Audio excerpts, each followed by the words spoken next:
Previously on Critically Stupid. Hi, my name is Julian Ironblade, and here is entry 6 from my travel journal. We finally met Strahd. We left Barovia with Kristina Kolyanovich to find Mary's daughter Gertruda. Doru asked Arnold to keep an eye out for his friend Levi, who was one of the members of Ismark's failed rebellion, a lad with a teardrop tattoo on his face.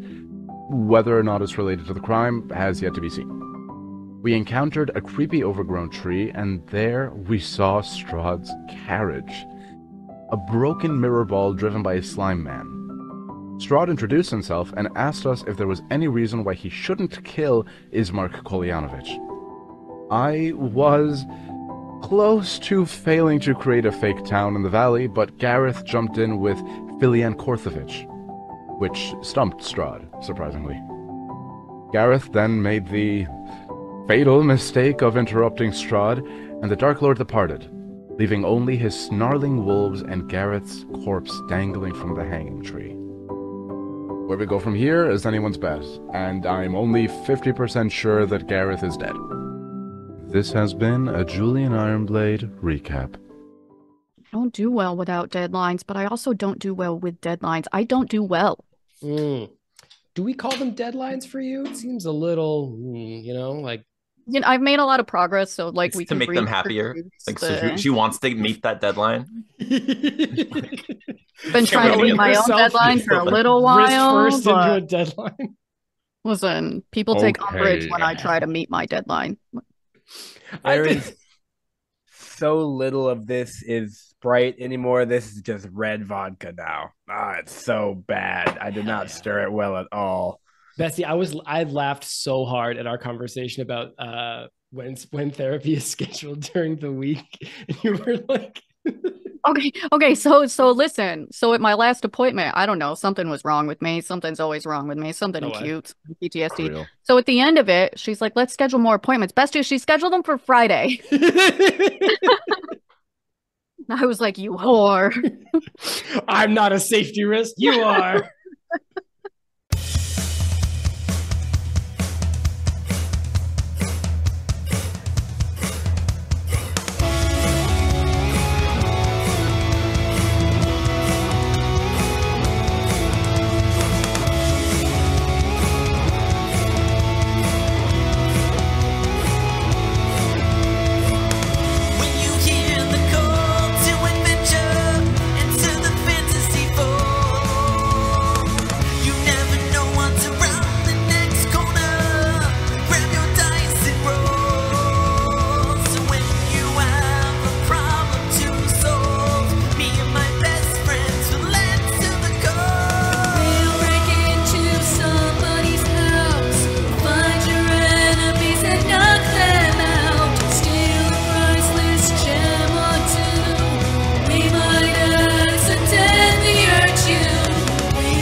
I gotta have my LGBT gamer lights on.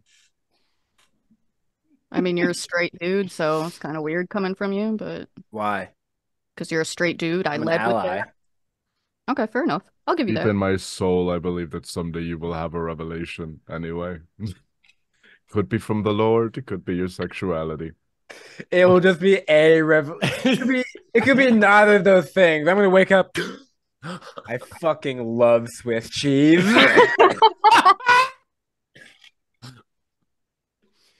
What's going on, everybody? Welcome to your soon-to-be world-famous Dungeons & Dragons real play comedy podcast, Critically Stupid. I am Alexander James. I am your best friend. I'm your Dungeon Master, and I am your Oscars boy. Tonight, we are recording the same time as they are filming the Oscars, the Academy Awards. Now, I'm going to self-disclose here for a second, everybody. My wife is an amazing person. I love her very much. She lives for awards show season. She loves it. So 6 weeks ago, she very politely and calmly told me that when we were recording our show, the night of the Oscars, she was going to scream in the background with wild abandon and not give a single fuck about what she called our silly little dice show. So if you hear my wife screaming in the background, it's that was Oscars accurate night. and painful. I'm not sorry. Yeah, no, yeah, 100%. On the note of the Oscars, Cillian Murphy is from my county, which is like the Irish equivalent of state. If he doesn't win Best Actor, boo! Come here to me now, Academy judges. I want to have a word with you. That's right. That's right. That was the most leprechaun thing I've ever seen you do. It's the best. I'm gonna leave. No, you're great. You're grand. You're grand. Come Okay. here, nobody. Come here, Come here. That was incredible. Yeah, get lower in your chair. You really got to sink into it. My favorite wonderful. part of last episode was when Anthony looked at the camera and said, "The thing about my horse is he's a bit of a mule, you see." it was so great. Apollo, why don't you go next, please? Oh God. My favorite part. Hi, my name is Apollo. I play Julian Ironblade. My favorite part of last week's episode is when who spoke to the wolf? When we spoke to a wolf, and his first thing out of his mouth was, "My name is Jeremy." Did I say that? Yeah, Probably. it's written in my notes. Almost All right, yeah. certainly. If it's in the notes, I thought they were werewolves. You didn't Oh. clarify until later that they were dire wolves. Like I thought they were werewolves. Ooh. I was trying to figure out who they were. Mhm. Yeah, They just were a dire wolf, and he dire says, wolves. "You should run now. My name is Jeremy." I was like, okay. It didn't help. Like I thought it was a werewolf, and then you came back with "My name is Jeremy," so I'm like, okay, I'm on track. And then Yeah, later we you're got like, this. no, it's a dire wolf. I'm like, the fuck, a dire wolf named Jeremy? Like who named him? Apollo, You know you what, could just Dianna, start you- taking notes and tell Alex that it happened, and he probably won't remember. Hey, listen. We all got artifact level magic items. I remember that, Remember that. and he 100%. took notes of it. Yeah, if 3/4 of the people on this call can tell me what an artifact level magic item is without Googling or prompting, I'll fucking give them to you. Oh no. I can. Well, I played D&D though. Apollo, who's going next? Diana. Hi, my name is Diana. I play Mel. I also have the wolf pup, Joshua Patrick, Josh Pat, JPC. What was that thing? That was the red vodka face from Garath. So good. Can you hit it one more time? It's out, unfortunately. That was the last of it. Okay. Where was I? Oh, my favorite part of last episode was when I decided that Apollo was the mule. His faces, your faces were so good in your commentary. And I just decided that you were representing the two men in like the horse suit, and that was really fun for me. Because then every time you made a face after, you knew I was looking at you. Oh, Anthony. Walk. That's a good walk. I like it. I'm Anthony. I play Arnold the Bard, and that was initially going to be mine because like that entire situation was amazing. My other favorite part was when Alex took a second and he had to pretend that he hasn't been practicing his Strahd like voice for months, where he's like, "Oh, now if only I could come up with some impressive voice for the most important character, and this is what he sounds like." I'm like, "Of course it is. You know you've been practicing, and we all love you for it." That's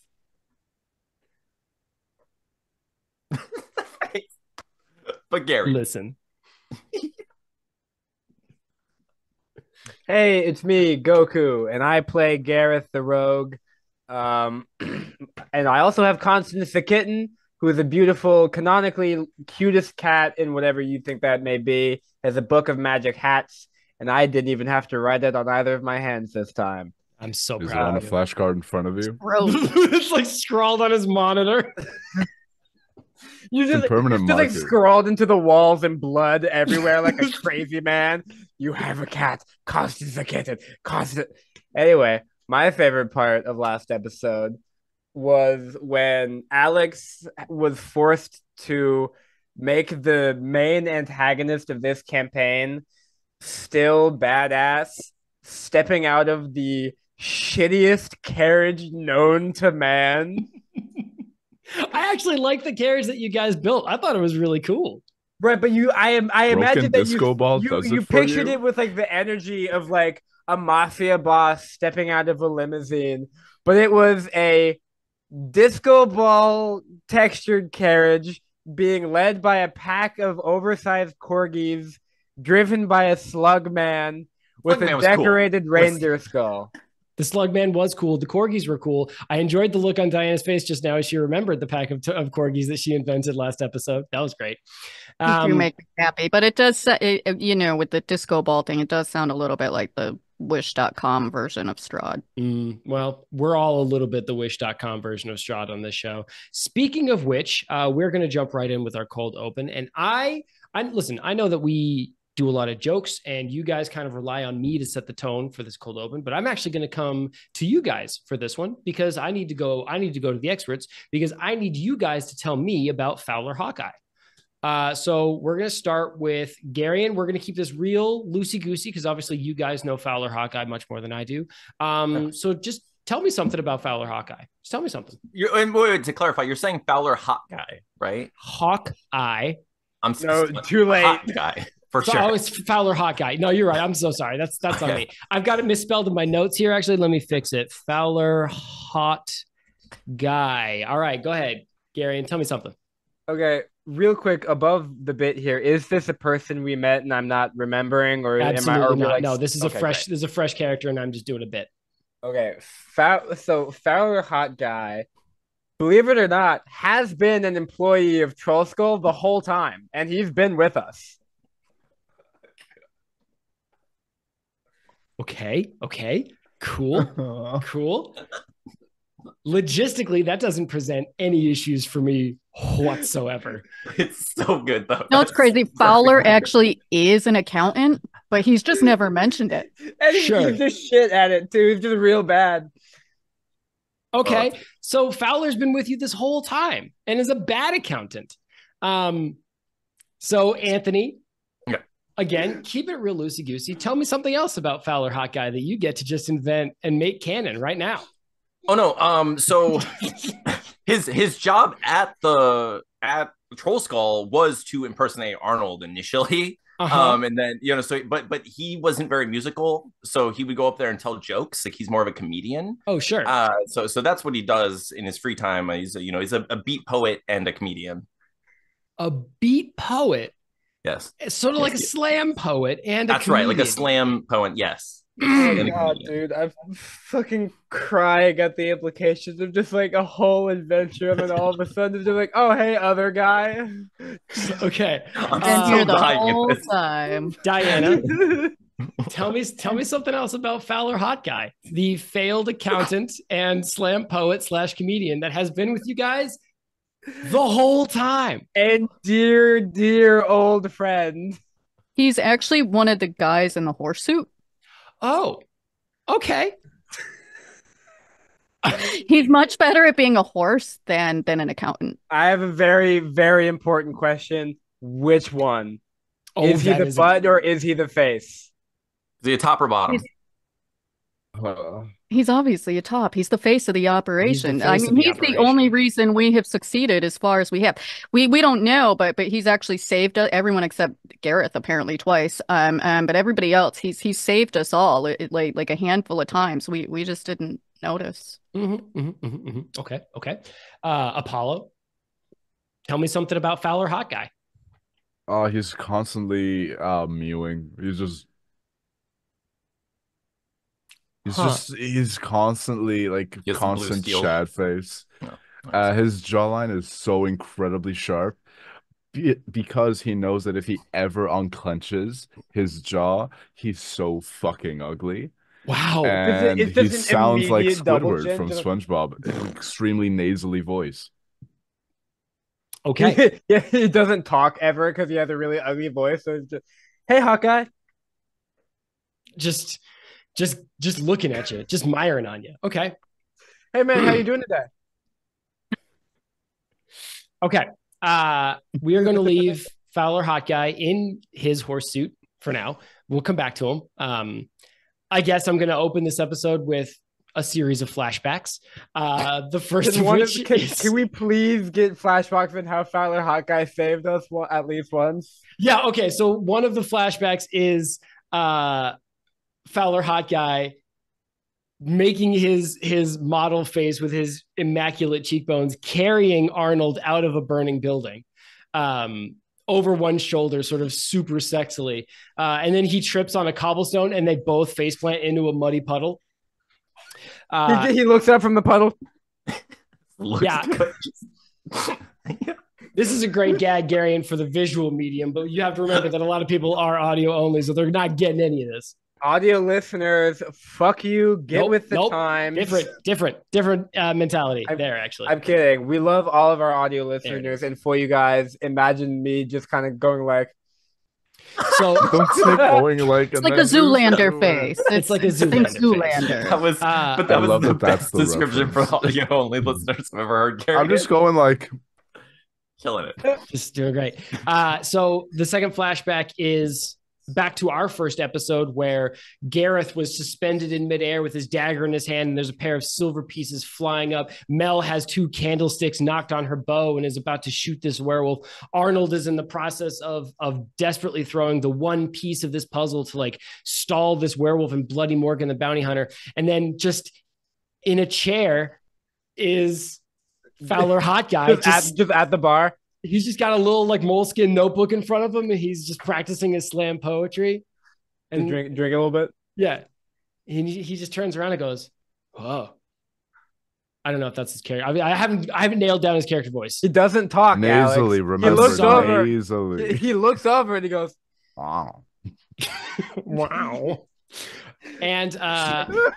And then the other flashback, I guess, is you guys rolling into Barovia and Arnold adjusting on his saddle and Fowler Hotguy in the horsesuit going, "Ow." I would like to clarify something, not just for our new fans, for our new campaign, Fangs and Fools in Barovia here, but Fowler Hotguy has been with us the whole time in Waterdeep. He was there from episode 1 of the first campaign. I don't just mean all of Barovia. He's been there. Sick, dude. True. He was actually trying to warn us about Floon from the beginning, but yeah, but he never trusted Floon. But he can't talk. All he did was Zoolander. Yeah, he's not a big talker. He went upstairs. He talks in like slam poetry lines, so we didn't understand him. There was too much metaphor. I've been trying to remind you every so often. Hey, do you know that Fowler actually is an accountant, right? But he is canonically a bad one. And I like the idea that he does speak, but the only time he speaks is when he does do his slam poetry, which is a phrase that I just realized I said out loud that I have to hold myself to. That is 100% why I said this episode. Fantastic. 100% why I said he only talks that way. We're going to leave Fowler Hotguy in his horse suit, and we are going to go to the swinging, hanged corpse of Garath the Rogue. And I'm going to pan to the one person that I think it matters most to, and that is Arnold Stevolson. Tell me how you feel in this moment, Anthony. Okay, so I just need to know. Here, I'll act it out for you. Please do. All right. So I die a little more inside and cry. So, no, but okay, does Arnold see the body and see his best friend at the same time? Yes. Is Garath within, my line of sight? Or, okay, so I do see both of them. Okay. Now, so the real Garath is still, a broken bag of bone powder. Yeah. Right. But had I not seen you there, like, as a broken bag of bone powder, I would have assumed, like, there was actual death happening. Now I just think there's potential death happening.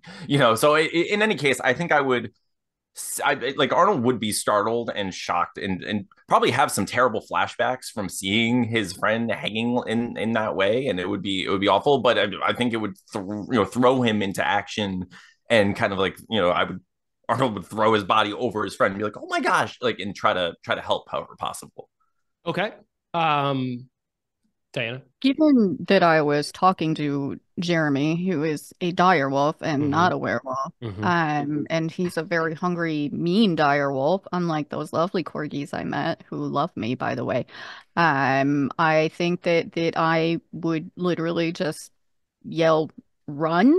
and like pull so I can like hopefully shoot and run while I'm booking it. Okay. Uh, and also kind of like pull Arnold up while also maybe gesturing at Julian to help because he can heal to Mhm. hopefully help grab Garath and be like, we got to get the fuck out of here. Oh, for sure. My little legs are running. Yeah. So Arnold, Julian, and Garath, give me perception check, please. Garath, make yours with disadvantage because you've got blood in one eye. Ah, damn it. Actually, Mel, give me a perception check too, but yours is going to be for something else. So 13 I have from to me. pick which one of my Libris Arcana D20s I want to use. And also I have to open my character sheet. I got an 18. 18 for Arnold. Bees 13 from here. Bees at what level, Bessie? all be just a swarm Got of it. bees. 5 of them specifically. I rolled a bees. 5. Okay, heard. One for each finger. Gareth got a 16. Okay. Arnold, you hear growling coming from the tree line, and you turn to see 5 sets of eyes hovering at about shoulder height on what appears to be a rapidly receding Mel. She is running towards you guys, fumbling to try and pull her bow off of however she stores it. I don't know if she's around the back kind of person or if she's got like a handy leg quiver, but she is yelling, run. And then Arnold, you realize that these eyes belong to horse-sized wolves that are standing just inside the tree line, staring at you all and growling. Good. Oof. Okay, how hurt is Garath? Like, can he move? Does he completely need to be healed, or? That's a question for Garath. Oh, I don't. Okay. So I want to answer this. Hey, you're fine. Tell him you're fine. Yeah. I'm gonna answer this 2 different ways. I'm gonna answer this in a numbers game rule sense, and then a more immersive, fun, descriptive answer. Can you do the immersive one first? Absolutely. Thank you. So Gareth is able to stand and hobble, but not much more. He can't really attack. There's no shot that he's running anywhere. And whenever he needs to speak, he coughs up blood really dramatically. And number-wise, that is 6 HP. Tough. Bro, don't do that. Gareth gets better. He's fine now. Don't you know what module we're playing? You need more than 6 to live. The wolves I'll- snarl louder and start to paw at the dirt just outside the forest. With a 13, would I have gotten a number on how many wolves are in the tree line? Let's say you catch 4, but you're pretty sure there's more, but your little anxiety heart's kicking up too much to take real good Lovely. counts.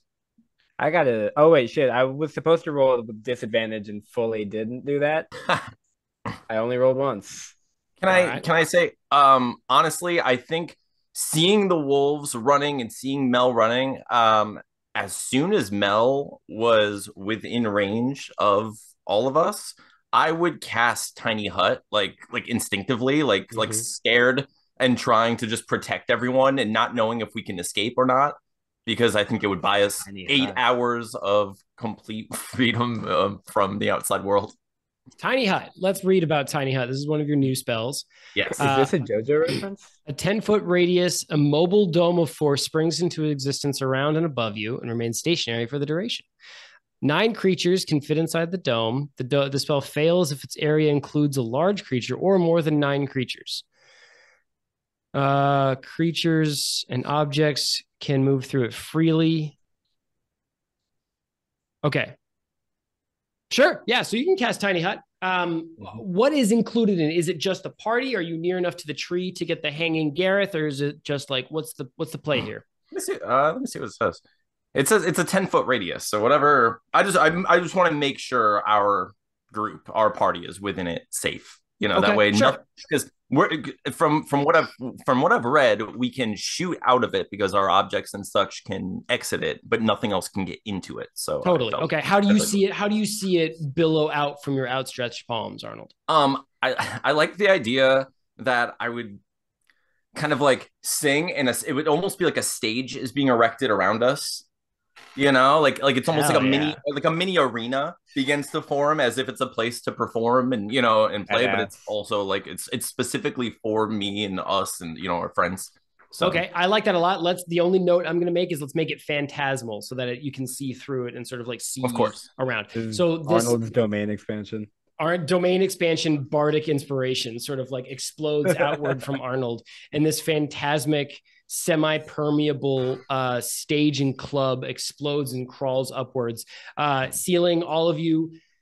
The wolves sprint forward from the trees, snarling and snapping their claws, like digging up huge divots of grass and earth in this meadow as they race towards you. And then one of them bonks its snoops against the force wall and stops, and you see him sort of like paw at it and glare at you, and the wolves start circling the force barrier, sort of like nosing for a way of ingress, but you are for the moment Is safe. Garrett still Gareth tries to dangling? like prop himself up and like get off his back. Yeah, I was gonna say I would use either my mage hand to try undo the knot, and if that wasn't working, I was just gonna firebolt the rope to just have him drop. So Gareth, Try catch him, ideally. Gareth the rogue is right next to you guys. He's inside the phantasmic group of fourths. The Gareth the hanged man is still outside, but clearly Apollo, like the hanged Gareth is not the real Gareth. This was something else that was summoned or conjured as a threat. Or is he? Or is he? Nobody has Can I actually do some sort investigated. of yeah, you know what? That's nasty and I actively dislike that. So am I within 30 feet of it? Yes. Yippee. I would like to do a little detect magic to see if I can figure out, hey bestie, what's going on there? Do it. I would like to know what hat Constance is wearing. That's a great question. You know what? Constance is actually very concerned about the shocking amount of broken bones in Gareth's body. what's a Uh, doctor's hat? yeah, no, it's the little like band with the like saw on the front. You know what I'm talking about? The real comical one. I love it. That's fantastic. Do you roll for that, Julian, or do I just tell you what school of magic it is? Detect magic, it is a lovely spell, but it's a little bit boring. Rules as written, it just tells me what the school of magic is. I would love to be able to roll an arcana to get a little bit more. I like that. Let's do that and see if you can get some zhuzh on it. Get a little stank off that let's roll. get some zhuzh. Oh, lovely. That's going to be a dirty 20. Dirty 20. Okay. Right off Jump Street, you get that it is illusion magic. That is the magic that changes something to look like something else. However, with your dirty 20 in arcana, you catch a whiff of magic, Julian, that is old, but also nonconformist in a way that you as an academic are unused to. It's almost like you've picked up the patch atoms of spells. Like it's this sort of like dusted off old language arcana that you maybe have read about in books that was like used a long time ago, but is now currently like defunct for all intents and purposes. So I don't know why I'm going into tech language, but it's essentially he's running an older form of software that is in our version, in whatever magic version of magic spells I'm using, his spell work would be like close to obsolete, that it's so old, but it's still working here. It's an old code, sir, but it does pass. But what is most important, sir, is Get the fuck out of it. It is no less effective for it, Julian, and that's a key takeaway here. Is like older, yes, a little archaic, yes, still every bit as ruthlessly effective as. So it's kind of like if in an archaeological site you like uncovered like a bronze sword, but it was still as sharp. Correct. Perfect. I liked my Star Wars reference, Garion, and you can go. I liked it fuck too. Yourself. Okay. What are we doing in this dome of force, and what are we doing about the dire wolves sniffing and snarling around the perimeter? So I think Garath is like very slowly and crookedly rifling through his many pockets for like a health potion of something, and he just keeps finding like, gold coins, an exquisitely cut diamond, a raw ruby. God damn it! Can somebody heal I think you? I have a health potion still. I'll the second I'm done with the magic investigation, I will drop. Yeah, How many hit points do you need, King? I am at 6 out of 24, so I would need 18. Jesus, no, you're fucking bleeding me dry. All right. I could just like use a health potion. Like I was stalling for comedic effect, but I'm sure I have some. Take a health potion and whatever that doesn't heal you, I'll heal you. Okay. So I take a health potion. Do I roll for those, right? Yes, you are. I'm checking the specific die right now. It's a regular one, so it's going to be 2d4 plus 2, unless you want Julian's healing spells, which are obviously going to be a little bit more efficient. I'll let I him think do the healing we potion agreed first, and on I'll like all he'll do what whatever yeah, I'm with the remainder. yeah, Heard. I'll go cure We'll for the nail down first. inventory as we go. You guys don't have a limitless supply of health potions. However, it would be ridiculous to think that you set off on this adventure without picking up some. I didn't even know health potions were a thing. That's because you barely look at hit points as a concept, So, Bessie. so I don't barely look at them. I just don't look at them. since we're in here and we're clearly safe for 8 hours, can we just call it a short rest? Yeah, that's fine. Should we call it a long rest? It's 8 Or hours. I mean, yeah, right. Oh, well, in that case, I'm not gonna take any of my health potions. I was gonna say, so I also have a Song of Rest, which I never get to use because we don't rest often. But you're just flexing this episode, Anthony. I love it. So Okay. I can give. Let me see how many. Yeah, any friendly creatures. So I can give everyone 1d6 hit points. So anyone who needs it, just take an extra 1d6 if you. Like on top of our max. Oh no, I mean just no, just in case you didn't heal all the way. That's okay. all. Well, if we're resting, I would just. Yeah. Oh, are you good for short rest? Okay, cool, perfect. For the flavor, I'll say that I'm like tending to your wounds and helping out, but I'm not using any spells Not on blowing you. spell slots. Not blowing Yeah, spell right. slots on this bullshit. I don't have infinite spell slots. You can take care of yourself. Go for a nap, motherfucker. I knock you out. Okay. I'm like sleep. So we'll do a smash cut. Smash cut. You guys took your 8-hour long rest at, call it like mid-morning.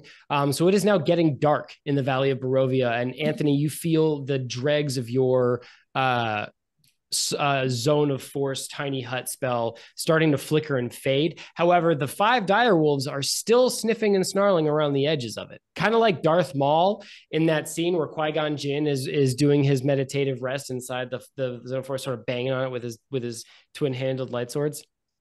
Okay, so I looked at my party and I'm like, Misa thinks we should go soon. Oh, because no. I'm sorry, are we not God, doing all bad Star Wars references? Oh, okay, cool. No, we are, but like no Jar Jar references actually specifically. Fuck you, Daniel. No, luckily for me, I've been anti-Star Wars reference from the front, so blanket no, and also fuck you a little bit.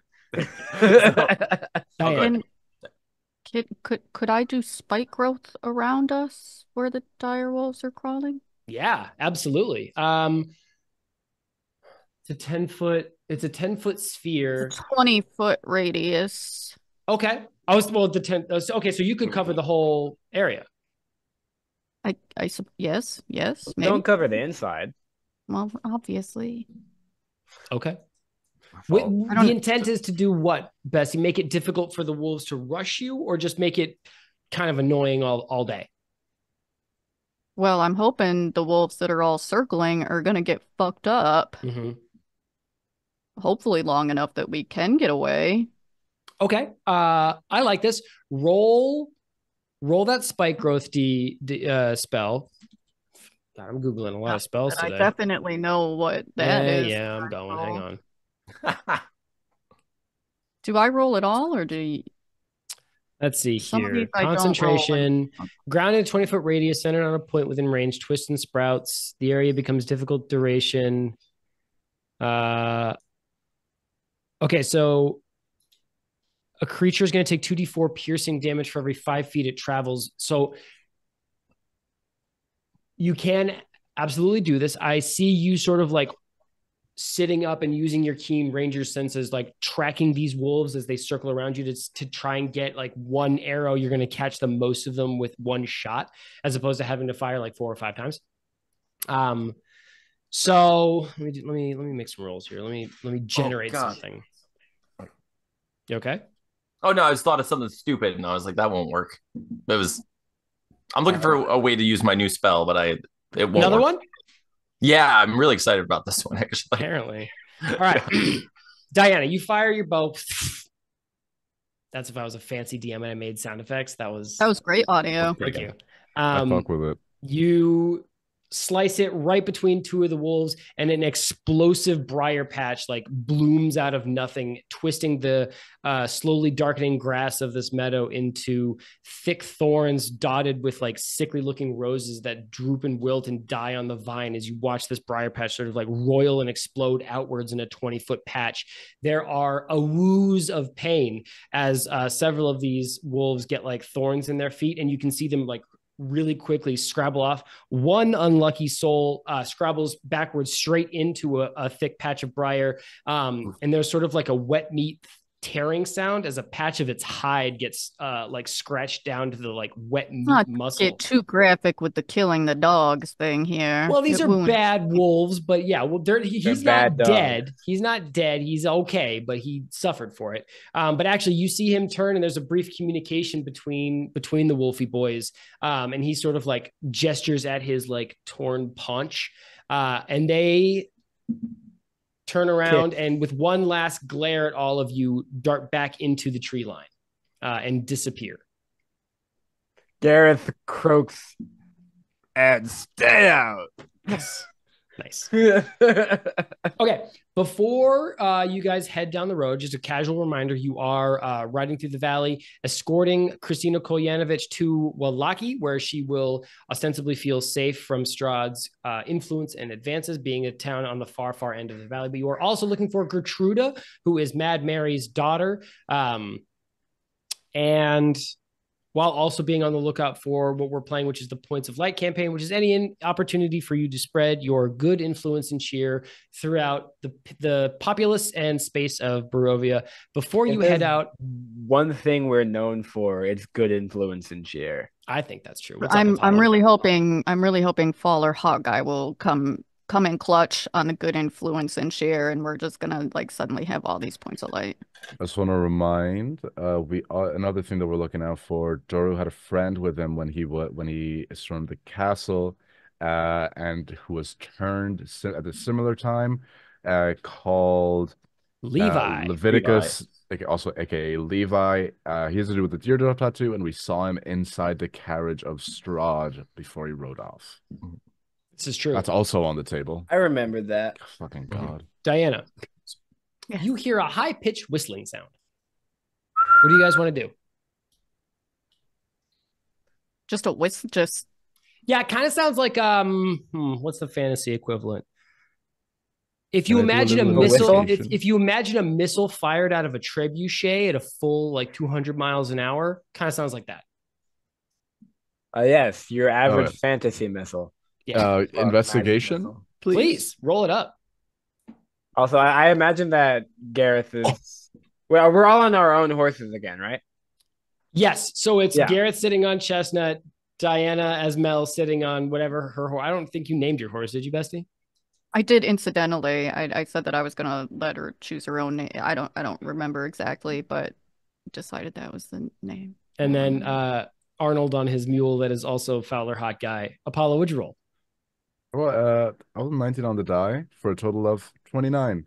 Wow. Okay, sure. A total of 29. You look up, Apollo. So the sun is going down. This valley, as has been for the last 2 nights, is framed with like leaden clouds that obscure any sunlight whatsoever. It's just like a gently darkening horizon. You see a dark shape start to solidify in the sky, small and moving very quickly. And then it slowly dive bombs and starts whistling towards your dome. With an investigation check that high, you notice that it is a raven, Julian, a pretty sizable one that is flapping its wings to no avail as it hurls through the sky in a what started as a graceful arc and is now rapidly turning into a plummet towards the dome of force that Arnold has summoned in this field. Is the vibe that I'm getting that this is hostile towards us, or is this like animal-esque? It's larger than a raven, so it must be something. It is But is it raven. like It is raven size. It's not larger than the raven. It's difficult for you to tell intent right now, though, because it's a speeding bird. okay? Is there any chance that you would let me because I feel like it's gonna crash. Use my shield of faith almost as like a baseball glove to try catch them Gary, do you have a or question? break their fall a bit. I do have a question.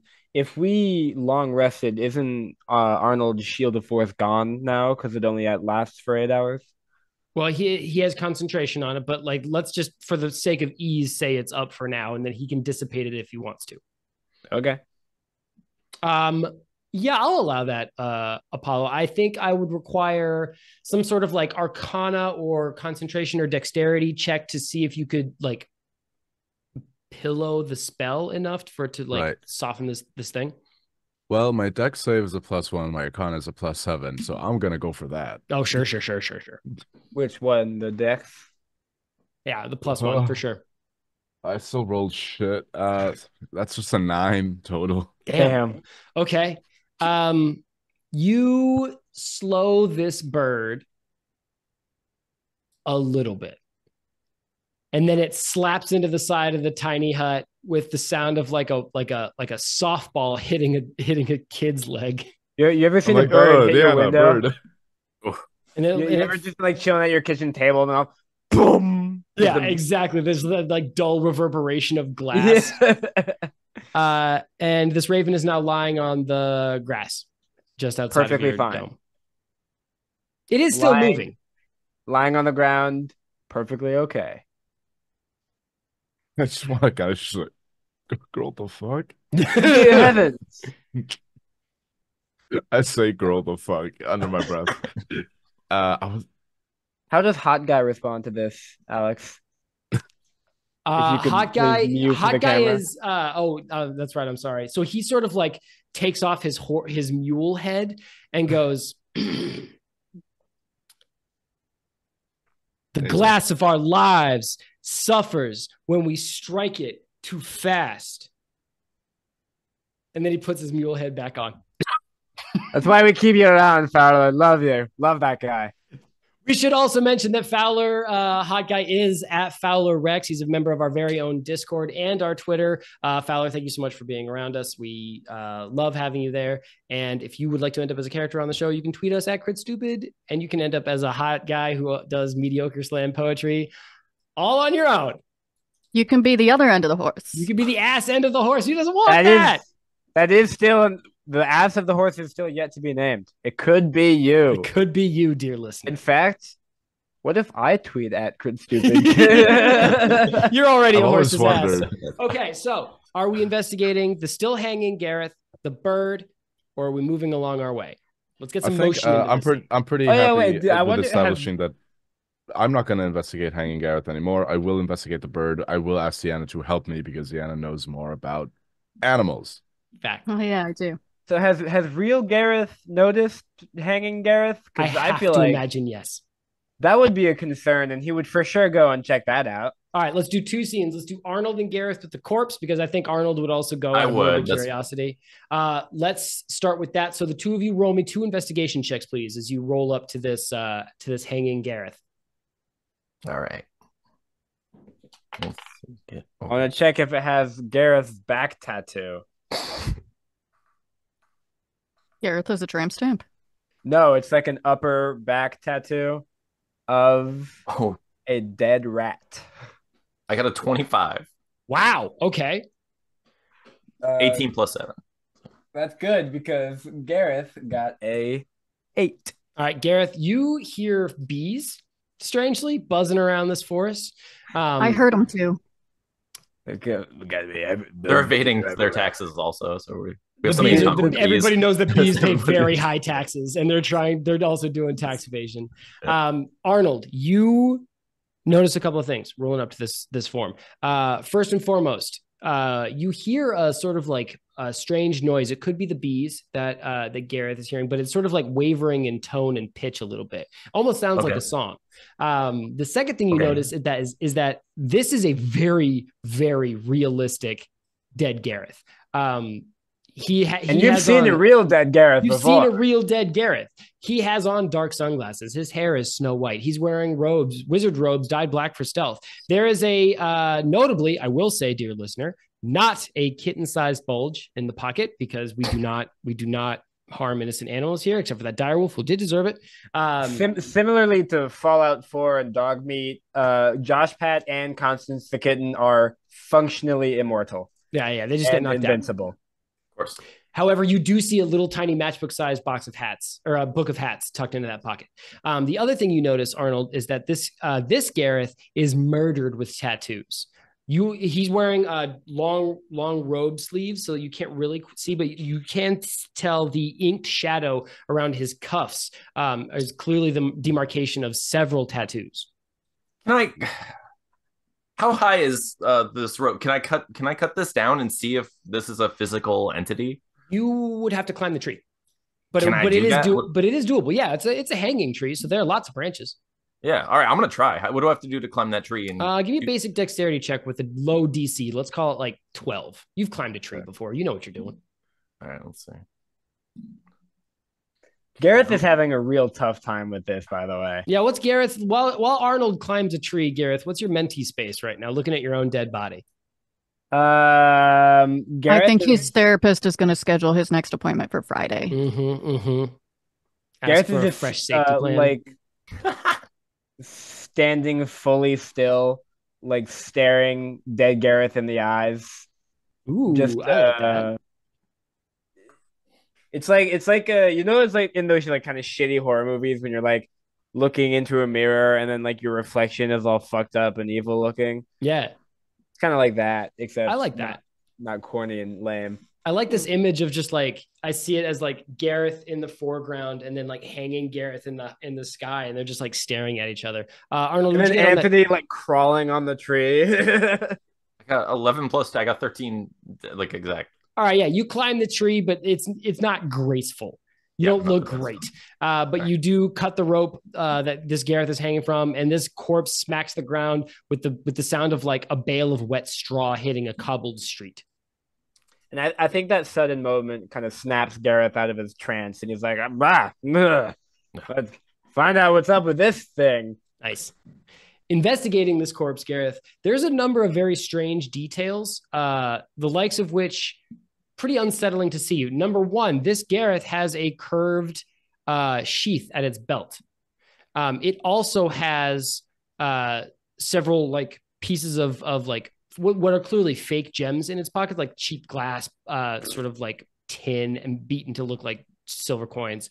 Notably different from the real cut diamonds in Garath's pockets. Mm-hmm. Now, I want you to tell me in this moment, Garath, what is the one detail that this corpse has that shakes you to your core because nobody knows that you have this thing? What's a secret that this corpse has that you haven't told anybody about?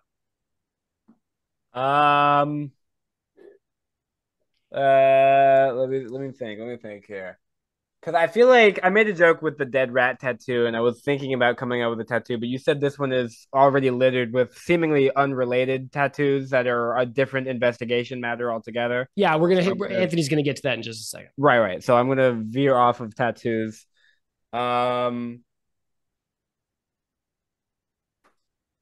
There is a contact lens on the ground, and one of the dead Garath's eyes is purple. Okay. What do you do with this information? Can I roll for a sleight of hand to see if I can put the contact lens back on without Arnold noticing? Absolutely, yes. Okay. Is a 14 plus 9 is 23. You snag this contact lens, really fantasy contact lens, let's be real. Please. Really quick, and then you pop it in this corpse's eye. Give me a dexterity saving throw, please. Let's just add the dice bonus. Yeah. Cool. Oh, Four plus your proficiency bonus. Oh. Which is what is +2? I think it's a +3 at level 5. Yeah, okay. 10. Okay. You manage to get the contact lens in the eye. It slips in with very little resistance. However, both of this corpse's hands grasp yours, and it raises its head to stare at you with bright blue eyes. It does not, and it does smooch you a little bit, just a little smoocherino. And then it whispers something into your ear, Garath. Arnold, you climb down the tree. You see the corpse do this. You see the corpse like grab Garath and whisper, but then it falls back down. And I think your attention is more grabbed by the tattoos scrawled up both of dead Garath's arms that we are going to get to in just a second as we slide back over to Apollo and Dianna walking up to this crow on the ground. Dianna, give me a nature check, please. Probably one of your strengths as a ranger. Indeed.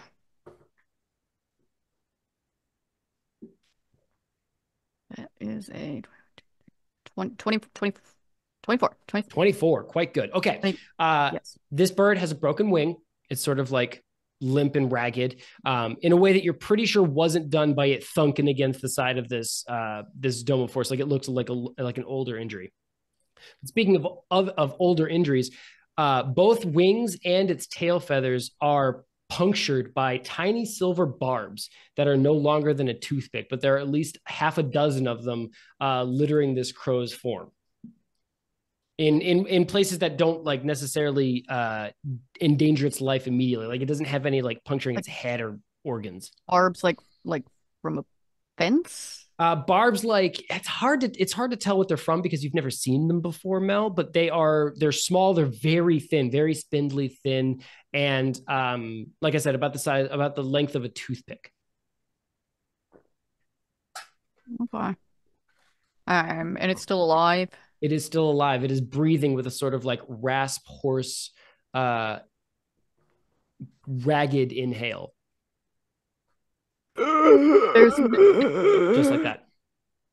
There's no, I mean, obviously the thunk did it 0 favors, but there's no other obvious life-threatening injury. Not from where you can see. Okay. So I would probably tell my compatriot here what I have noticed.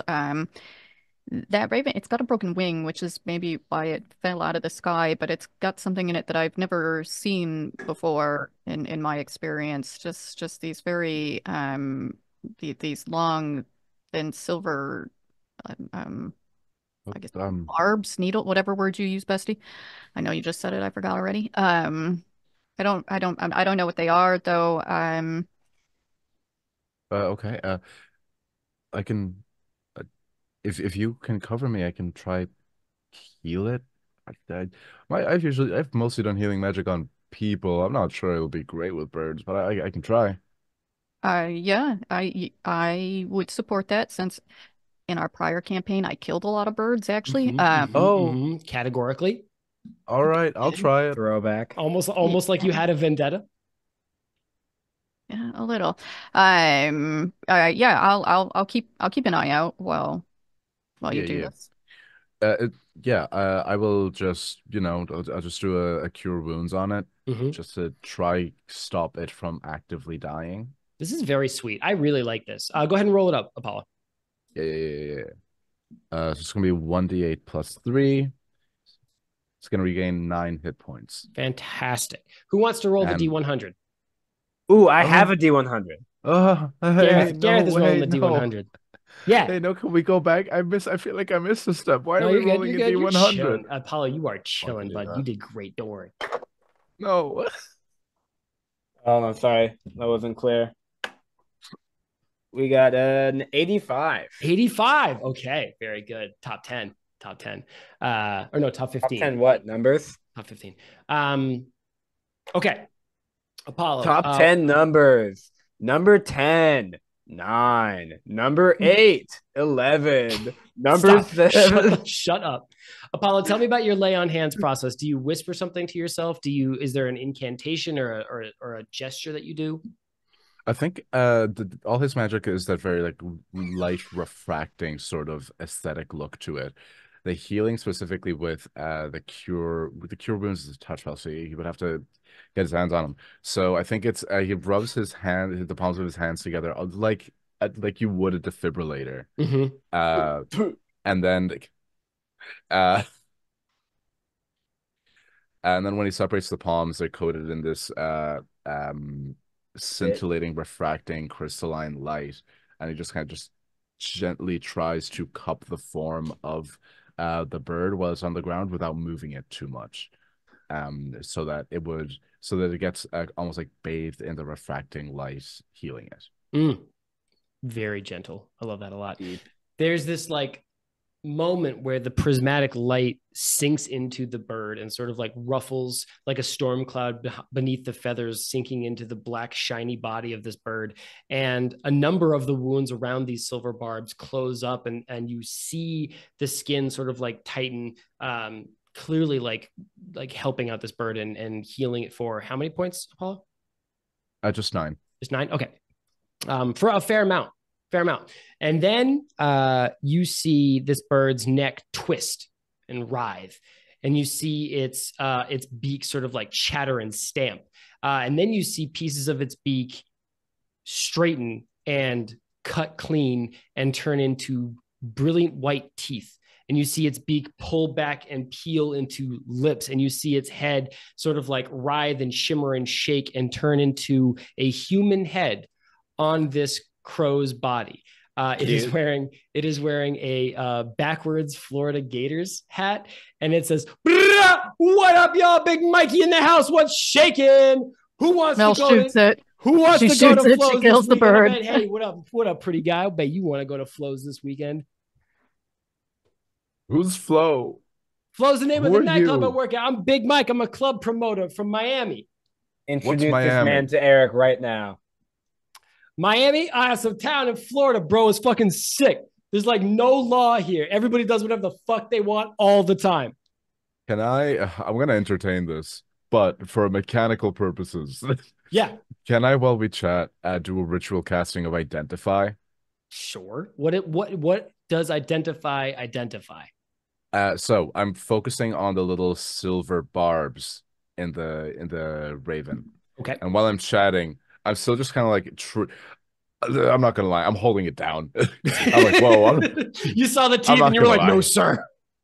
Yeah, the second teeth started appearing, I was like, oh, okay. Hold it down. That's such a funny dynamic. Just like a massive like thing holding it like, and then yo, bro, you should check out my club, man. It's sick, bro. You should pull up, dude. Yeah. Not to mention, like 20 feet that way, we're seeing like the corpse of yourself. Also, this friend. is such a niche.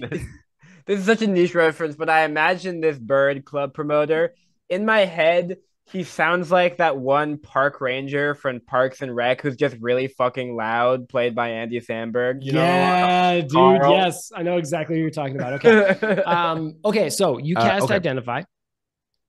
You choose one object that you must touch throughout the casting of the spell. If it is a magic item or some other magic imbued object, you learn its properties and how to use them, whether it requires attunement to use, how many charges it has, etc., etc. You learn whether any spells are affecting the item and what they are. If the item was created by a spell, you learn which spell created it. Okay. Yeah.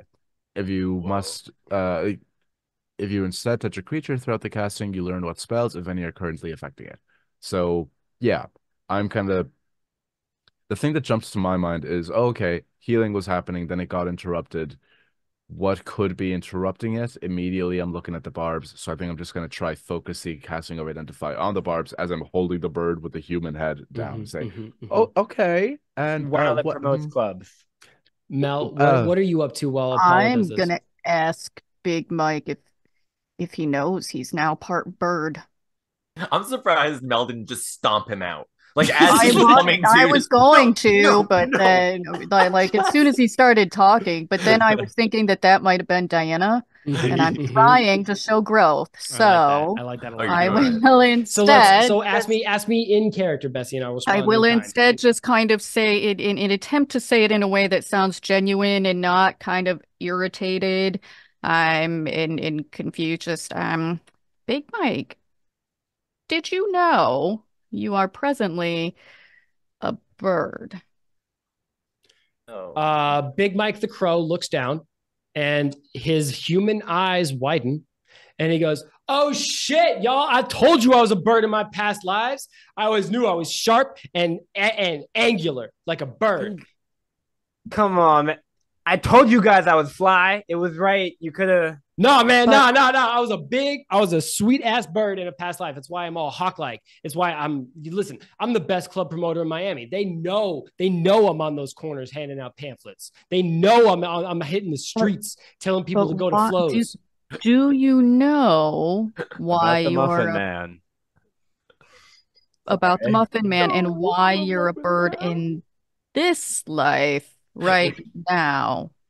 Wait. I'm sorry. Wait. So this was going to be Hawkeye, right? I know, It's 100%. so funny. As he This said is it, I was supposed to like, be oh a hot yeah, guy that's that we have completely actually. Yeah, it's the Listen, I'm when you crying, I'm, said like, that you were crying. giving us This is full that funny. control, like my You face, shouldn't have. you're gonna regret this. This is so Like, funny like, because Alex was you like, should have learned by now. tell me something about this NPC, and we were like, he fucks up your plans.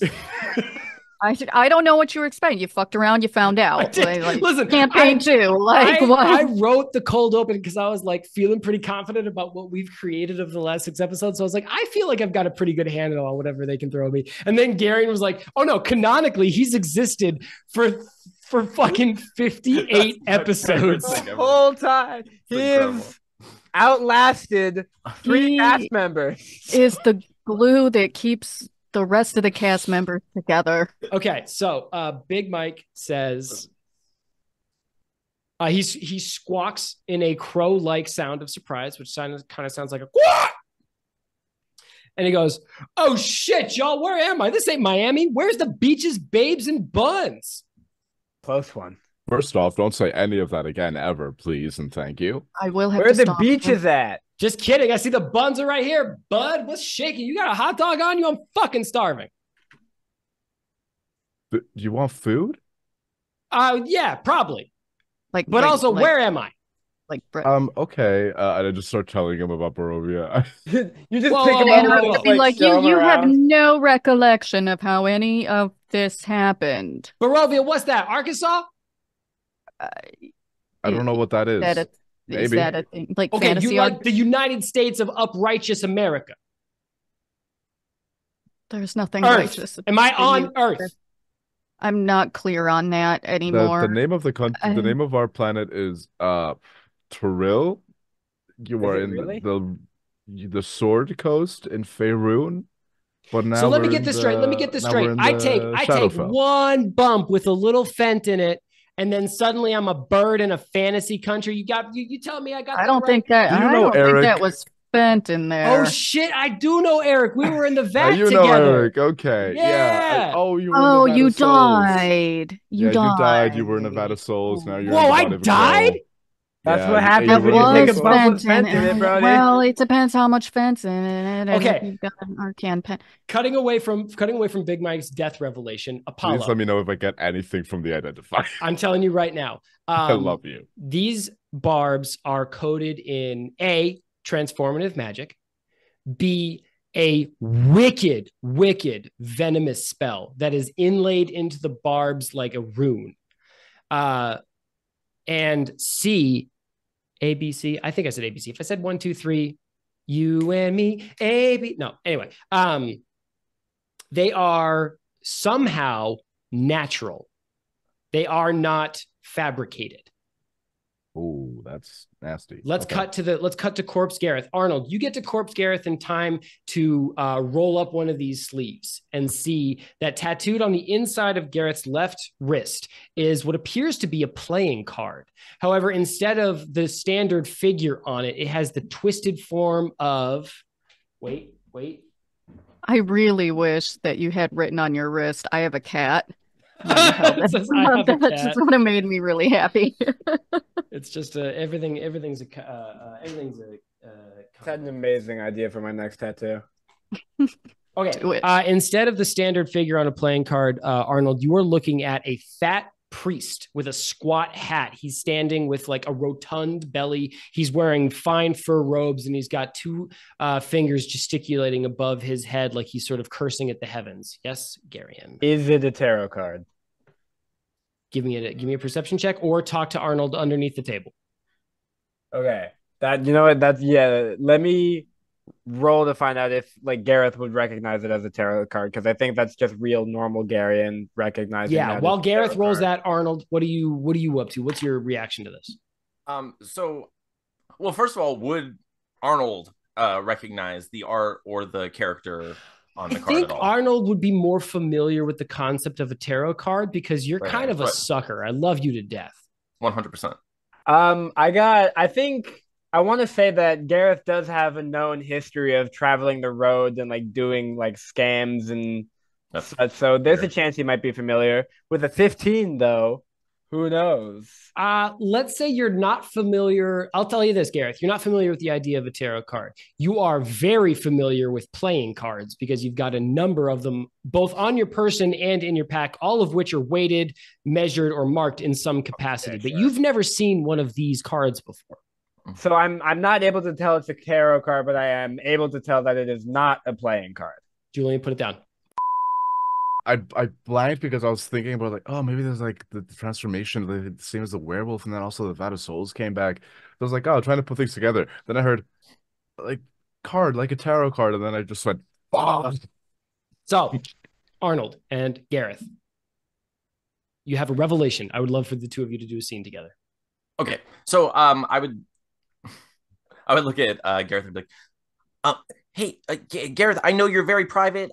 You keep a lot of things to yourself. Do you have any of these tattoos on your body? I don't think I've seen your arm in quite some time. You know what? He like rolls up his sleeves just to double check. No, no, those are new. Okay, now second question. This seems to be some kind of tarot card. Is that a tattoo that you could see yourself getting in the future? I don't know what tarot cards are. It's a tarot card. So like people tell you about your future, which is always scary and bad and full of death. So they pull it and it's always like fucking death. Tell me about it. My past is full of death already. I mean, Jesus Christ. Well, look what we're looking at. I'm dead right here. So okay, sorry. Would Arnold, having a knowledge of tarot cards, know what this particular priest represents in that arcana, whatever it may be? I think you would know there is a connection to tarot cards that you've read before. Religious iconography kind of exists across multiple spectrums and realities. So you have encountered the priest before in a tarot reading. You've encountered the bishop before. There are multiple iterations. However, the particular iconography that exists on this deck of tarot cards is something that you've never encountered before. Because Arnold, as you look at it, you realize that the priest's hands that are risen above his head, like he's gesturing angrily at the skies, at heaven itself, are mottled and twisted with pustules and sores. And as you push this sleeve a little bit further up to look at the rest of Garath's arms, you see that his hands are murdered with tarot cards. Every inch of free skin has been tattooed with these cards, and they are all sort of in the same vein as the one that you've seen. There's a swashbuckler, right? Where it's this sort of like, you've seen that one before, the swashbuckler. It's a sort of like joyous card of life. And there's like a feisty pirate on it. Except this one has an ancient drooping woman with like crisscross bags under her eyes and like old face tattoos that are peeling and sore and not doing so hot. There's a card with like the horses on it, except the horses are skeletons dripping with old sinew and ragged flesh. Idiot. And these tarot cards cover every inch of Garath's skin, except the skin running under his neck from shoulder to shoulder in an arc underneath his throat. There's surely another crucial part of skin untattooed, I am assuming. I'm going to ask, the penis is what I'm referring to. Sorry, sure. We were supposed to imply to it. We're supposed to imply imply it. It's like a tarot whole card. Like what?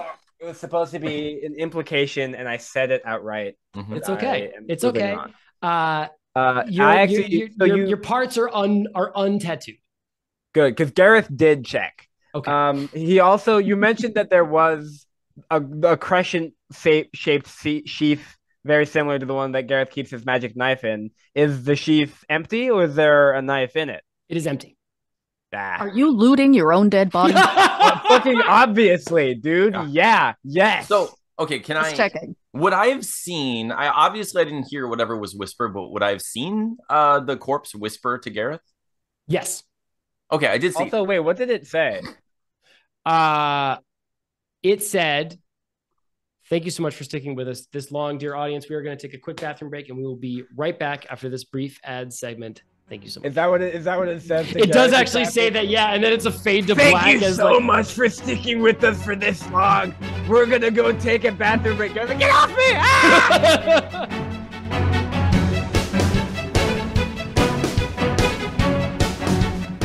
Very serious moment here. Welcome, dear listeners. Please sit down around our campfire as we tell you about our fantastic sponsor, Libris Arcana, makers of fine dice and D&D accessories. They are our sponsors, our patrons, the ghosts behind our words, and we love and respect them for all they do for us. And Anthony is about to tell you a spooky campfire ghost story, about 90 seconds or less, about why one of these sets of Libris Arcana dice killed a wandering school child on the road of this very forest not 50 years ago. Yeah, absolutely. Well, there was a family just traveling through in their just horse led carriage that they were in, and they began hearing just subtle like a tapping sound on the roof of the carriage, and they're like, is something above us? What is this? Should we go faster? Do we stop? Do we check it out? Do we stab? What do we do? And they weren't certain. So they were, of course, they couldn't just ignore it. They did, but they knew if they ignored it for too long, it would be to their peril. So they stopped, so they stopped ignoring, and they were like, let's pay attention. So they stopped. But when they looked, there was nothing there. There's nothing there. Nothing was there. So they continued on their way. And suddenly the tapping began again and again. And then they stopped once more. But when they looked this time, dice began to fall from the treetops. Just dice, raining. And then when they glanced above the carriage, they realized that the forest was littered with the hanging bodies of many children from a particular party who had been playing games and were destroyed by someone terrible. Whoa. Damn, Anthony. I know that you were coming up against that 90-second mark, but that took a dark turn, and I love it. Dianna, where can our audience members go to get their very own campfire spooky ghost story dice? I'm sorry, I'm still recovering from the twist that story suddenly took. I mean, he had the vibe of a two-sentence horror story. I liked it. You can go to LibrisArcana.com, where you can get not just beautiful handcrafted resin dice, you can also get metal dice, and you can get leather book covers if you happen to be one of the D&D nerds that have the books and the tarot cards, as I've learned everybody here except me apparently is. See, I'm the coolest one here is what I'm saying. So be sure to use code STUPID20 for 20% off of your order. That's off anything. That's your dice subscription. Yeah, LibrisArcana.com. I feel like I missed something, Bestie. I'm sorry. It's just the exclusive discount code STUPID20 at checkout for 20% off anything site-wide. And then I think you got all the details. Libris Arcana, dice for life. Now, I think I'm forgetting something. I would like to say, if you ever want to cancel your subscription, rest assured, you will not have to talk to another human being. Why would you ever want to do that? Just do it online, bestie. There's one more thing people have to do, though. I forget. What was it? Stay homunculus. That's what it was. I remember. Oh my god! Imagine we almost forgot it. I have dice fucking everywhere. Hang on.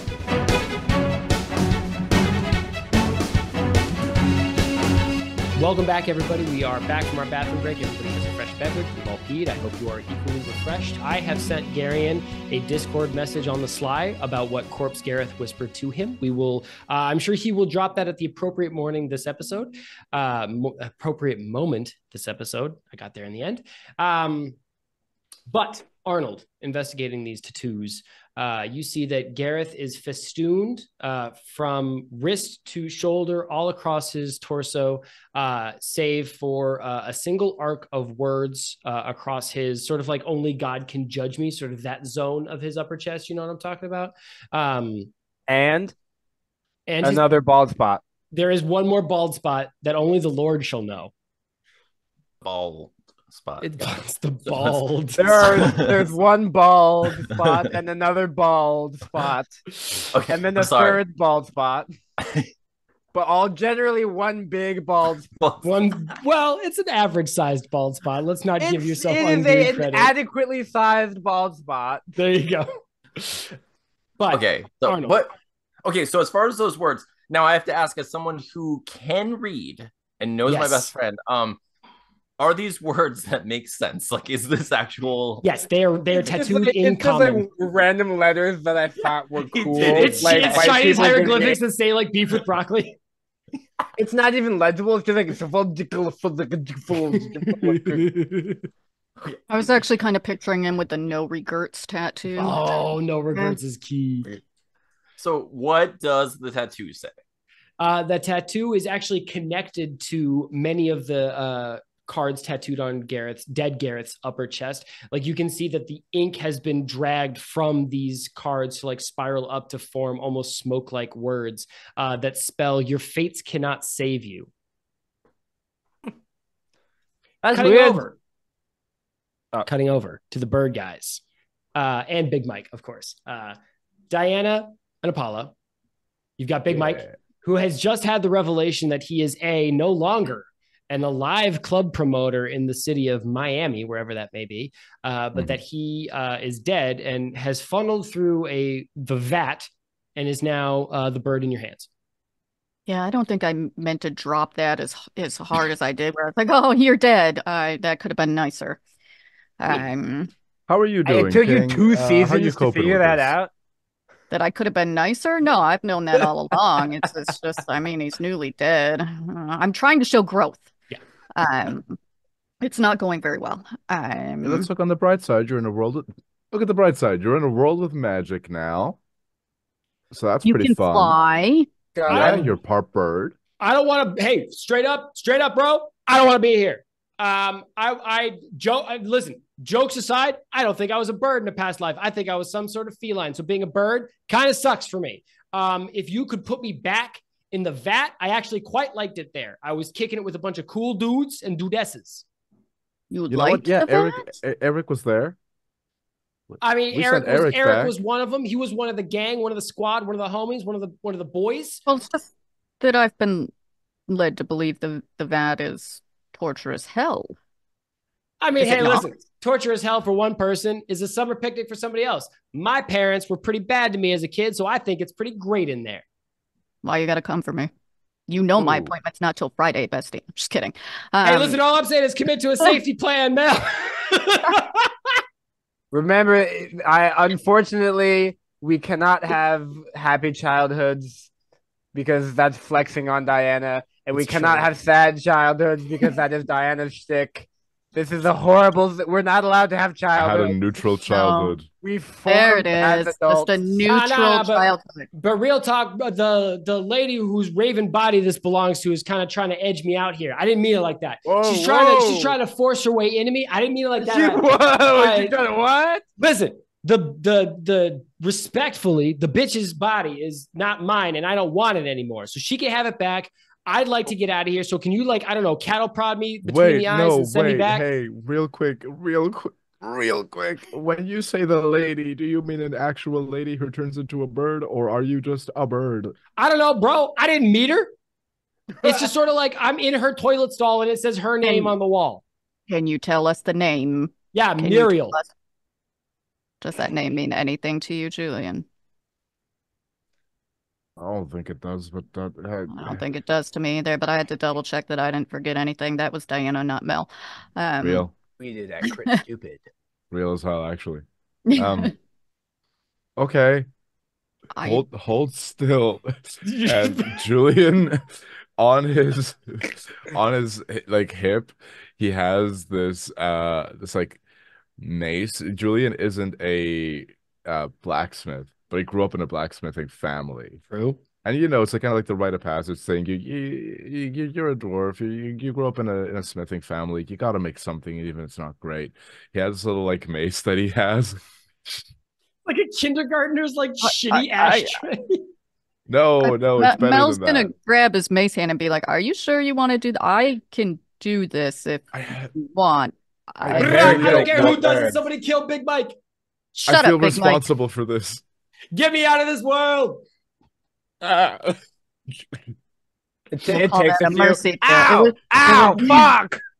Yeah, you hit him once and he goes, not hard enough. Hit me in the eye. Oh, you bitch! I'm just gonna I'm gonna go two-handed. Don't fly away. Oh, you punched me in the ear. Okay. Oh, I fucked up. No, it's perfect. Mel just stomps on him. She just stomps on him. She's just like, she's just gonna call it a mercy kill for Okay, so just gonna look up at Mel and just- it's a two hit from Julian and then Mel's heel into his neck. Yeah. I'm just gonna look up at Mel. Can we not talk about this ever? I never want to even think about this. So Okay, it's like thank the you. human I'm face sorry. Still there. Okay, so Mel's heel snaps this crow's neck very cleanly, as she has much experience. I don't think she's got much experience killing birds, but I think Mel has experience snapping necks. She Hang on. has a recorded history of killing birds. Let's quantify this. This is a reference to our past campaign, dear new listener, so you're not missing anything. Mel has killed a fair number of kenku, which are humanoid birds. So it's a little different. Really big birds. Yeah. Not the yellow Sesame Street kind. No Sesame Street but characters were large, harmed in the production of large this campaign. Birds. So really a small bird ain't shit if All you right. think about it. Fine. You kill this bird. It's dead now. It is a regular bird skull Jealous. sitting on a regular bird body. Still pinpointed with these pins, Julian, that you identified as transformative, venomous, arcane, and natural. That is not fabricated in any way. I think maybe we leave it dead this time, Julian. Yeah, I'm not. Eric was nice, but I don't think I have the energy mentally to get Eric back. I also don't have the energy mentally. Cowards. You hear the voice of God say from the sky, cowards. For a second, I thought that was Eric. No, he'd say it different. How? So maybe we just like bury the bird Yeah, I and think this one's never think about it again. Yeah, I need to just go sit and write in my notes. I will bury this bird because he mentioned that somebody else, Muriel's trying to get into the body. We don't need zombie birds. I can do funeral rites on the bird, I guess. I will do the hard. I will dig the hole and put the bird. All you got to do are the funeral rites, and then Okay, let me know when the bird's in the hole, and I'll just do it there. I need to walk away. Hey guys, what did you find? Really quick, let's do a brief interlude digging up the grave for the bird. Dianna, as Mel, doesn't take long. Bird-sized hole, definitely less time than it takes to dig a human-sized hole. You've dug fair numbers of those. One thing you do notice is that this bird has a teeny tiny bird-sized pendant on it around its neck. It's actually secured across both wings. It is a triangular shape of a bat being impaled by a sword. Cool. Is that some sort of like anti-vampire hunting guild? Well, I will remind you guys above table, your characters would probably remember this, but in episode 1, Bloody Morgan had that exact same sigil around her neck. So Mel would probably remember, even if Dianna doesn't, because it's been a few episodes. So do with that information what you will. Pieces are coming together. I'm going to. Would Mel take it though? I don't know that Mel would take it. Call Garath. At the very least, if please there's just tell ramming me. to be done. Well, I was gonna take say, I think Mel would be actually more, despite all the killing that she does, I think she'd be more respectful of the dead. So I think she'd make a note of it. Mhm. and you'll have to remind Diana later. But God, for okay, see. Mel, it's in the old noggin. And then would presumably finish Yeah. burying the bird and calling Julian over. Mhm. Gareth's head And flips would up. share that information with Julian when he came over to do Can the I right. suggest this just to swap up the vibes of what we got going on? Can we exchange Julian for Garath in these pairings? So Julian goes and sees what Arnold's got, and then Garath goes and sees what Mel's got. No, because I need Julian to do the funeral You're rites. absolutely right. My apologies. Let's do the bird funeral with Julian Ironblade. My Everybody shiny- bow That'll your take head. a full hour, though. See Everybody that bow That'll your take- heads God in is silence. trying to make somebody take the damn pendant. The bird food, the spell for me takes like a I mean, full I'm hour to fucking cast, down. so everything can all be happening at the same time. Like people can be floating in and out. It's grand. Okay. Yeah. I do that just to make sure. I will do the ceremony spell, funeral rites. Target can become undead by any means short of a wish spell. Okay. And if you tell me right now that Strahd has access to 9th level spells, I will fly to the States and fist fight you, sir. That's it. Okay. Let's share revelations before we move this scene along. So Garath and Arnold have discovered something. Mel and Julian have discovered something. Why don't you all have a moment where you share all the bits you've learned? I wanna go back to the like Julian's like full of stress walking. We're like, I need a break from this dead bird. I can't do this anymore. What did you guys find? And it's just two of just looting a dead Garath. He doesn't have very much good shit, I'll tell you that. What are those tattoos? I don't know. They look like a bunch of fucked up looking playing cards. Arnold said they were terror cards, but they don't look that scary. Yeah, they're tarot cards. Do you know anything about tarot, Julian? I've dabbled in. I've come across fortune telling cards in my occult research. Let me have a look. Can you please just like cover dead Garrett's face with your hand, please? Alive Garrett. Yeah, I don't of need to course. see. I don't want to. Sure, I mean you're gonna have to try to pry your eyes away from the shredded physique of this dead I'll try. person. I'll do my best. Okay. What a weird vibe to say. Look how ripped my dead body is.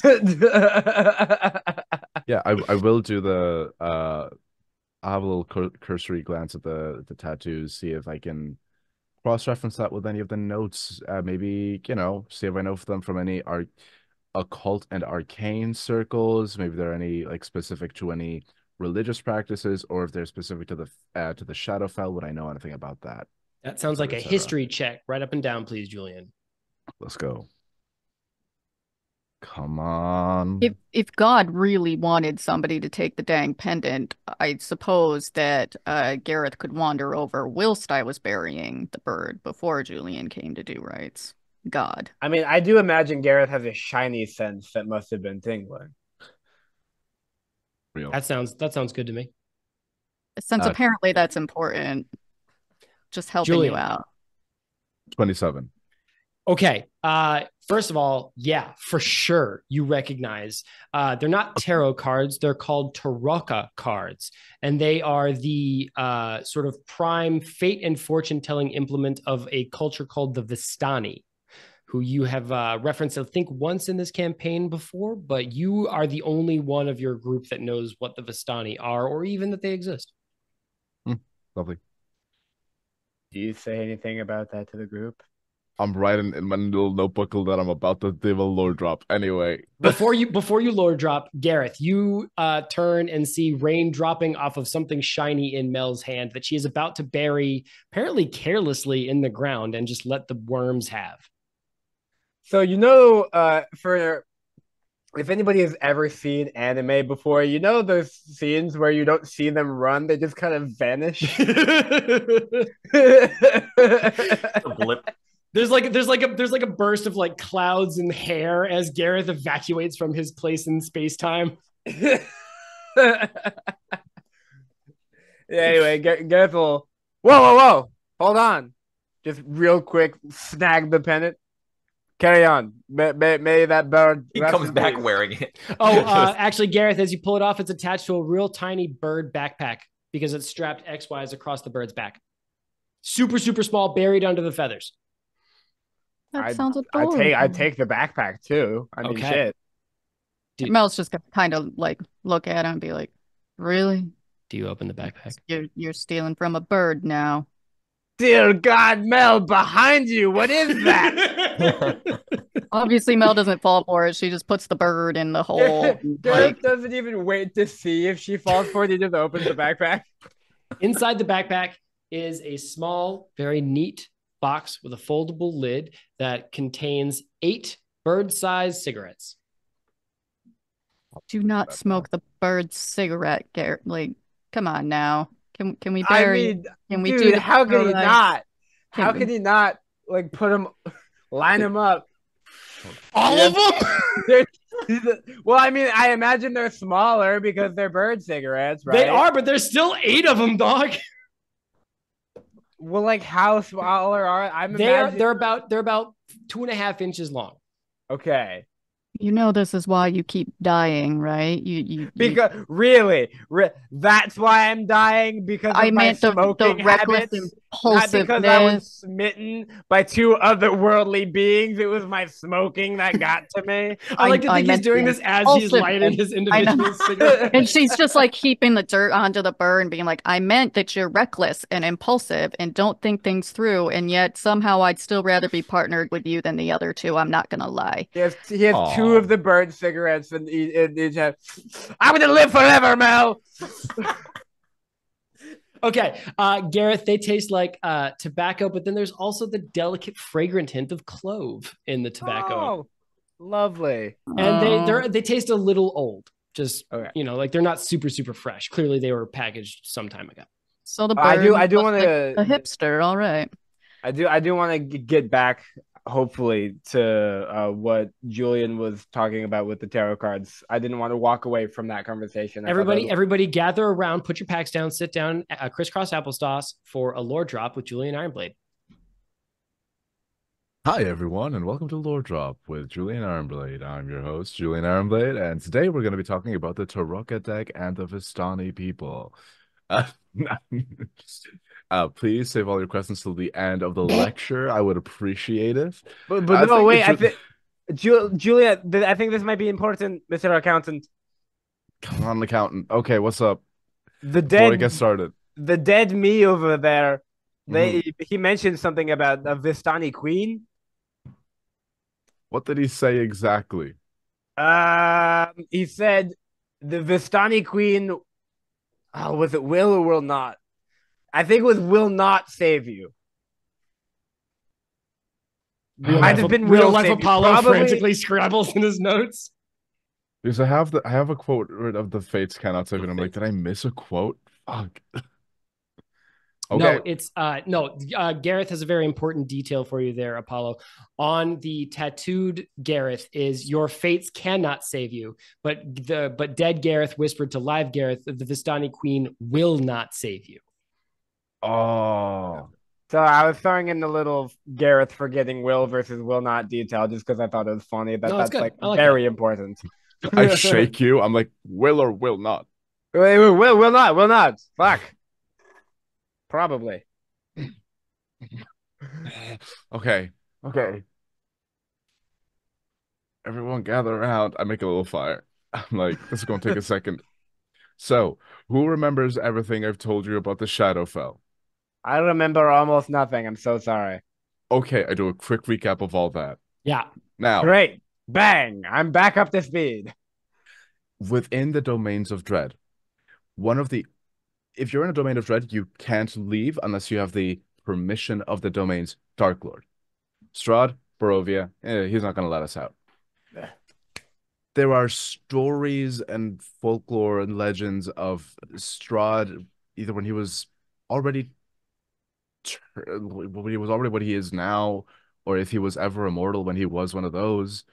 He was helped by the Vistani after a battle, and they gained his favor so they can travel through the mists of Barovia and other domains. So they are a nomadic traveling community, and they have this form of fortune telling through the Tarokka deck. In the actual outside of the Shadowfell, tarot cards aren't unusual. I know the Arnold, I know you've heard of those before. Oh yeah, I used to Um, play with them all the time. yeah, you know how they work. You shuffle the cards, you pick a few cards, and you get a fortune from that. The Tarot deck is essentially the same, but it's just specific to the Vistani and to the Shadowfell. And from the stories that I've heard, they tend to be very good indicators of the fate that awaits people within them. So if your dead illusory body is chock full of tattoos of them, That's good, all right? 50-50. Either your dead body is full of clues or it's a sign that it's a it, well, and with everything that's been told to you, maybe it's making a mockery of the idea of being able to read our fortunes. Unclear. Also, real quick, the pendant. Bloody Morgan. What pendant? The What pendant? No, sorry, not like what pendant, like No, which pendant. He opens his jacket, there's like fucking He's got like a 60 of them. Mr. T-esque collection of dead people's jewelry. You gotta, I'm not trying to hide it from you. I mean, like, which one specifically? I think the one you Bass, just took. Oh, bat yeah, yeah. impaled with They're sword. actually sorted by alphabet. So, The bird. alphabet. You know the alphabet. No, my alphabet. Oh, okay. Okay, lovely. I'm not gonna No further elaborate on questions. that. I need the forgotten tapes. Maybe I'll take them off the air. It's fine. The Garath alphabet. So okay, bat impaled with sword. Bloody Morgan had that. Bloody Morgan was some faction of monster hunters. I don't know. Okay, look, if it happens once, it's a fun little bit. If it happens twice or more, it's a Coincidence. pattern. Oh, It's nothing is a coincidence in the domains of dread. We saw Strahd once, we're going to see that bitch again. And we have to be ready. Not if we gouge out our eyeballs, then we'll never say anything again. Yeah, but then he'll just kill us, and that's no fun. Damn it. I didn't says think of it you. like that. Disagree. Regenerate. Hey, I don't know what level we'll end this campaign at, but I won't have regenerate as a spell by then. uh, I, yeah, I just in the most eloquent way possible point out that the bird had magical effects on it that seemed like a force transformation, similar to the werewolf that burst into the tavern while we were still in Waterdeep. So that could be a connection. And in both scenarios, somebody in close proximity, either themselves or somebody chasing them, had the pendant. So it might be some sort of faction because it doesn't register to me as a good luck charm. Is it magic? And he holds it up. I'll do an identify on it. It's mundane. There's no charms associated with it. It's just a good looking piece of A, artwork, Yeah. but also B, Goes metalwork. back and he puts it back in the stash, closes up his cloak. So Bloody Morgan was wearing the pendant, and she was Yeah. hunting a werewolf that had was a person. But in this case, the bird is wearing the pendant, but the bird was the one that was transformed. It could be the case that maybe the bird was some like hunter's familiar.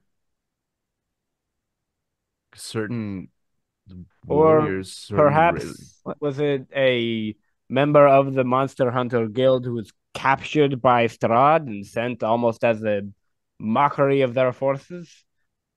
100% that could be a possibility. Then why did they change the werewolf? He wasn't wearing a pendant or anything. No, he was being chased he was by being chased someone for with a pendant. He was being So chased by, so it was a trap? But what?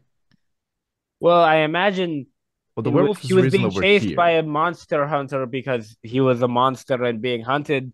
I think the forced transformation may have just been sure he may have been forced into being a werewolf and then have been chased because of it, but I don't think he was turned with the intention of then having him being chased. If that makes sense, even a little bit. Yeah.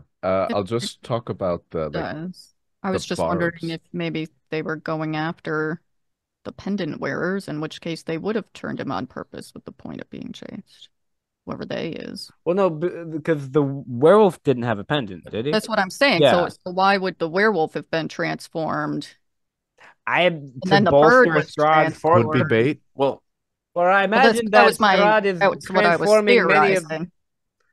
I imagine Strahd is transforming many people into werewolves, vampire spawn, and other ghouls that we have already seen to bolster his army somewhat, or for whatever fucked up and I awful thought it was like a Lorax joy he gets situation. out of it. Well, I'm Well, just then- wondering if they're going after the monster hunters specifically. it seems possible. Anytime that we've interacted with Strahd, or even undead forces, it has been in a sort of taunting way. So it isn't beyond the realm of possibility that Strahd is either sent that werewolf on a certain path to attract a new party of adventurers to his domain and is now using them to taunt us. Nasty, but anyway. Christina It's Kolyanovich, who's been possible. here this whole time, and Ma'am, yeah. any she Queen, pipes up. please. She's got like 6 marshmallows skewered on a dagger, and she's toasting them over the fire. And she says, "Oh, that sounds exactly like Strahd. He taunts people to no end and delights in their horror. But What it does it does. Does anybody hear that?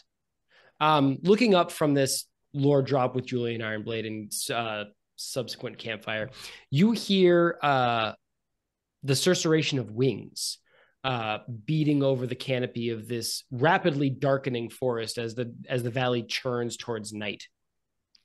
And over the treetops, you see a silhouette burst against the clouds. It has a wingspan of about 7 feet of flapped, curved, black leather skin.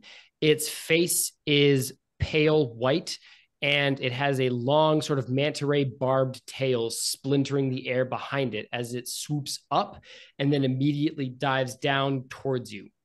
It doesn't dive bomb you as a group. It lands actually in the road, skittering ungainly to its feet as it sort of like loses its balance a little bit and then scrabbles to catch purchase and then spins around to you.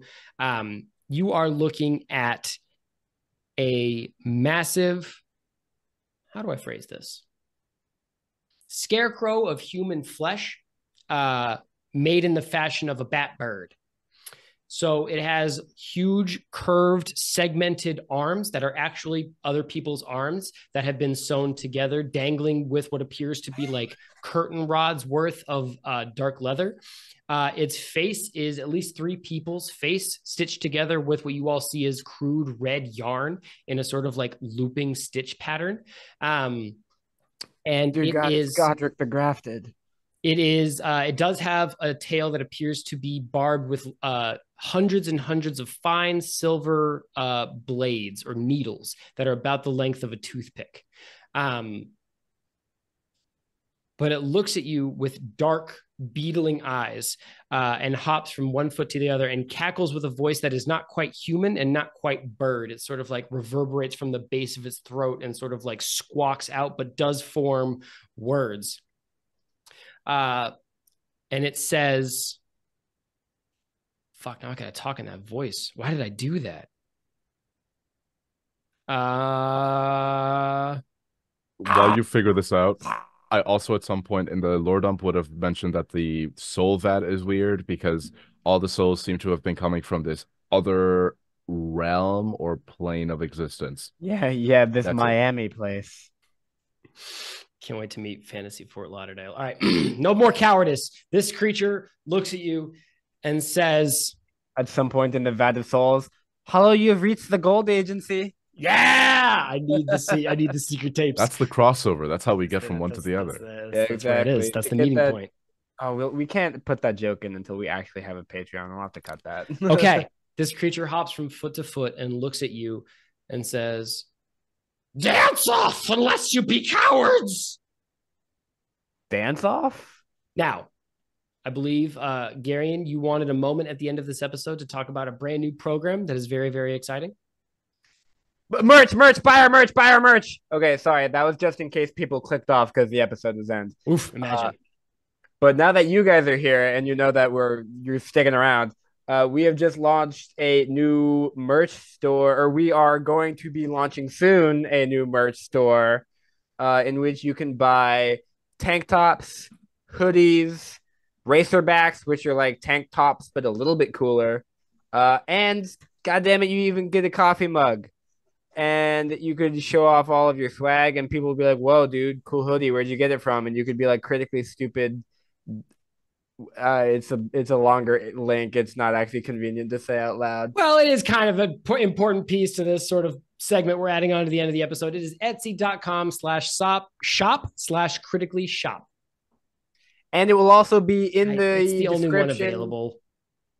It'll be in the description, but now I imagine it'll be it'll be everywhere we can put it for a while. Buy our merch. This is going to be our core merch program. We will be, this is mostly just like our logo on things that we are passionate about, that we want to get out into the world. We are also going to be working with indie artists to design sort of specific niche pieces of apparel that we can, that will have specific references in the show. I will give you a brief hint that I have mentioned one of them this episode. Which is episode 7, I want to say, is the one we're recording right now. But keep an eye out for more designs coming, rotating in and out of that merch store. If you are an artist and would like to work with us, get at us on Twitter, send us a DM. We're thrilled to bring in more designs.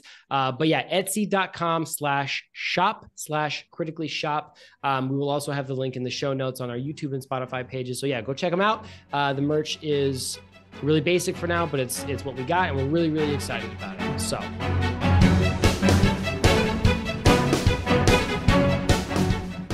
I was out in the living room just now, and somebody on the TV said something about like being pro-union, and I was like, yeah, because I believe in unions. And my wife was like, you can't say that because you're a manager. You can't. So I was like, you're not allowed to be in a union. Well, she was like, you can't be pro-union because you're a manager. And I was like, no, I mean, like, I'm not part of the bourgeoisie. Like, I'm pro-union. And she was like, maybe you should say that when you're not wearing a tie and a waistcoat. And I was like, how fucking dare you? Fucking. I'm not part of the 1%. I'm not part of the bourgeoisie. Fetch me a sparkling water. As I look out of my floor-to-ceiling windows.